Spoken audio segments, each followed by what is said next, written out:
শুভানন্দ রায়ের দুই পুত্র রঘুনাথ রায় ও জনার্দন রায়।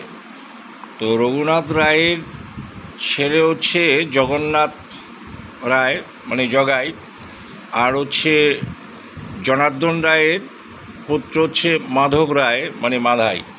এই জগাই মাধাই নবদ্বীপের নগর কোর্তাল ছিলেন, কিন্তু তারা সারা জীবন পাপ করলেও একটা সময় মহাপ্রভু যখন কৃপাধন্য হয়েছেন, কৃপা পেয়েছেন, তারপরেই তারা কিন্তু আর কোনো অসৎ কাজের জন্য লিপ্ত ছিলেন না।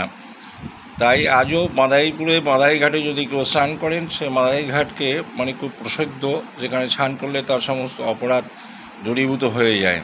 তাই এরকমভাবে ভগবত কৃপা যে এরা এত মহাপাপী ছিলেন, তাও ভগবান তাকে কৃপা করেছেন। তাই যদি ভগবানের নাম বা গৌরহরির নাম করা যায়, তাহলে অতীব সহজে তার কৃপা লাভ করা যায়। জয় গুরু।